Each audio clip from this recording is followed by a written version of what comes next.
Well, buckle up for this one. It's been deemed the most sensational murder in Buchanan County, the murder of Harriet Moss McDaniel. And to this day, it's still a mystery as to who killed her because nobody was ever found guilty.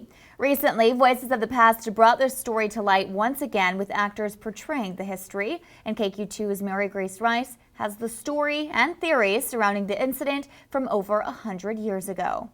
It's a mystery dating back to 1916. Who murdered Harriet Moss McDaniel? It's now 1916, and one of the most sensational, probably the most sensational case ever here in Buchanan County involved our prosecuting attorney, a man named Oscar McDaniel. And Voices of the Past, a longtime partnership between the St. Joseph Museums and Mount Morris Cemetery Preservation Organization, bringing the story of the past back to the present. This is an important fundraiser for both of our organizations that help us put together important programming for our community, but it also helps us share St. Joseph's history. That history not always pretty.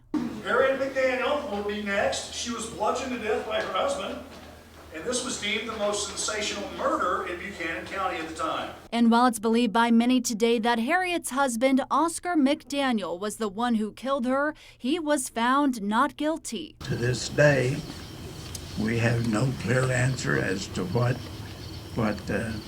happened to Harriet or who killed Harriet. So let's go back over 100 years ago to the events of that night. It was a warm Friday evening on July 14th, 1916. My youngest two had had a bath and were already in bed. My oldest was spending the night with his grandparents, and I retired early for myself. Honestly, that's all I can recall. Oscar McDaniel found Harriet that night, bludgeoned to near death on the floor of their bedroom. This murder weapon was never found. She was taken to the hospital where she succumbed to her injuries the next day. But back at the crime scene, the first officer on scene arrived and saw an emotional Mr. McDaniel. I remember him saying, "Why couldn't they have killed me instead of my wife?" Wow. Was he emotional? Oh, very. He had tears in his eyes, and I believe them to have been very sincere. Even Oscar had suggested that the case might involve him as the victim, being the target, but someone or the assassin mistook his wife in the darkened house for Oscar, or it could have been a revenge case where somebody was mad at Oscar and killed his wife in revenge for something that Oscar had done. And from there, multiple theories began to brew. Oscar had just been elected as prosecuting attorney for Buchanan County and was described as a very popular man. And there were rumors swirling of a relationship between Oscar and his wife's friend, Dagmar Crocker. He had just represented a lady in a divorce, and out of all of that, there were allegations that he became involved with this lady. Those allegations would come out in trial, and Oscar was quick to establish an alibi after the murder. After a 2-month-long investigation and multiple suspects released, officers showed up at Mr. McDaniel's house. On September 24th, 1916, Oscar is arrested on a charge of first-degree murder of his wife, and the trial began on November 18th. Oscar claimed he received a phone call to pick up a rowdy relative from a local saloon, but he never found anyone, so he returned to his home at 1806 South 20th Street. His alibi continued. When he pulled into the driveway, there was a man behind a tree that started firing at Oscar. Oscar had a weapon, so he fired back. When he ran out of ammunition, he went into the house to get another gun, and that's when he found his wife mortally wounded. But the prosecution had a different theory based on Oscar's alleged affair with Crocker.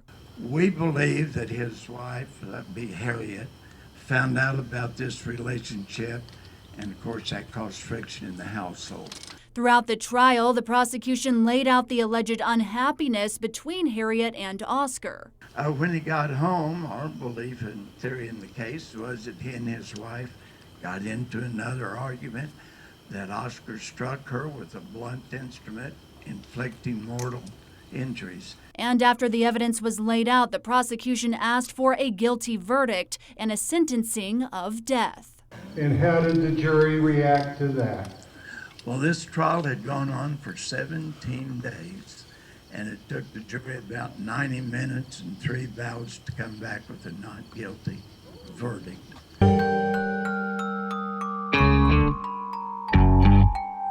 So Oscar McDaniel was set free, but the story doesn't end there. 2 months after the trial, in February of 1917, John Crocker shot and killed his wife, Dagmar. Then he turned the gun on himself and put a bullet through his head. So he was never able to tell what he knew. But the suspicion, of course, around town was that he had found out that Oscar and Dagmar were in fact having a relationship and that he had killed her for that reason. But we'll never know. Oscar then moved to Washington, D.C., changed his name, and eventually died of natural causes. His body was brought back to Mount Mora and buried next to the woman many thought he murdered, Harriet McDaniel. Wow, Mary Grace, thank you so much for that history lesson. Of course, there is so much more to this story that we just didn't have time to include in this segment. So if you want to dive deeper into the case, the St. Joseph Public Library has an informative 30-minute long video on their YouTube page breaking down the case in depth from start to end.